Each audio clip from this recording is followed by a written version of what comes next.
বিশ্ব রাজনীতিতে কিছু দেশ সমস্যা নয়, তারা টার্গেট। ইরান ঠিক সেই তালিকায়, কারণ ইরান এমন একটা রাষ্ট্র যে আমেরিকার নেতৃত্বাধীন বিশ্ব ব্যবস্থাকে প্রশ্ন করে, ইসরায়েলের নিরাপত্তা ধারণাকে চ্যালেঞ্জ করে এবং মধ্যপ্রাচ্যে ওয়াশিংটনের প্রভাবের বিরুদ্ধে নিজস্ব বলয় তৈরি করেছে।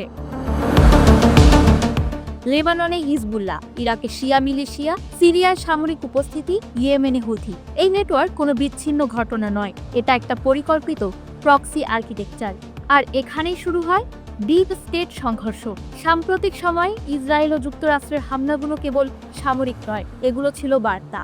সিরিয়ায় ইরানি স্থাপনায় বিমান হামলা, ড্রোন ফ্যাসিলিটি ধ্বংস, গোপন বিজ্ঞানী ও সামরিক কর্মকর্তাদের টার্গেটেড কিলিং। এই সবকিছুর উদ্দেশ্য একটাই, ইরানকে মনে করিয়ে দেওয়া তোমার সীমা আছে। ইসরায়েলের দৃষ্টিতে ইরান মানে এক্সিস্টেনশিয়াল থ্রেট, আর আমেরিকার দৃষ্টিতে ইরান মানে এমন এক রাষ্ট্র যাকে ভাঙা না গেলে অন্তত নিয়ন্ত্রণে রাখতে হবে। ঠিক এই সময়ই ইরানের ভেতরে শুরু হয় সরকার পতনের আন্দোলন। অর্থনীতি ভেঙে পড়েছে, মুদ্রার মান তলানিতে, চাকরি নেই, ভবিষ্যৎ অনিশ্চিত। এই ক্ষোভ স্বাভাবিক, কিন্তু ডিপ স্টেট বাস্তবতায় প্রশ্ন ওঠে, এই আন্দোলন কি কেবল স্বতঃস্ফূর্ত, নাকি নিষেধাজ্ঞা, তথ্যযুদ্ধ, সাইবার প্রেসার সব মিলিয়ে একটা কন্ট্রোল চাউস তৈরি করা হচ্ছে? ইন্টারনেট ব্ল্যাকআউট, রাষ্ট্রীয় দমন নীতি, গণগ্রেপ্তার।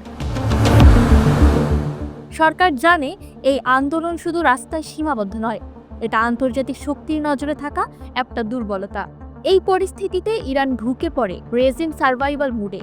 সর্বোচ্চ নেতা আয়াতুল্লাহ খামেনির দৃষ্টিতে সংস্কার মানে দুর্বলতা, আর দুর্বলতা মানে পতনের শুরু। 1979 সালে বিপ্লব থেকে ইরান শিখেছে যে রাষ্ট্র একবার পিছু হতে সে আর দাঁড়াতে পারে না।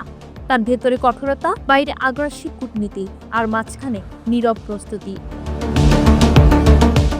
আজ ইরান শুধু একটা দেশ নয়, এটা একটা পরীক্ষাগার, যেখানে দেখা হচ্ছে নিষেধাজ্ঞা দিয়ে কোনো রাষ্ট্রকে ভাঙা যায় কিনা, প্রক্সি যুদ্ধ দিয়ে সরকার বদলানো যায় কিনা, এবং জনগণের ক্ষোভকে ভূরাজনীতির অস্ত্র বানানো যায় কিনা। প্রশ্ন হলো, ইরানকে এই চাপের নিচে ভেঙে পড়বে, নাকি আবারও প্রমাণ করবে সবচেয়ে বিপজ্জনক রাষ্ট্র তারা, যারা কোণঠাসা হয়েও টিকে থাকতে জানে? ঠিক এই সময় ইরানের ভেতর শুরু হয়েছে সরকার পতনের আন্দোলন।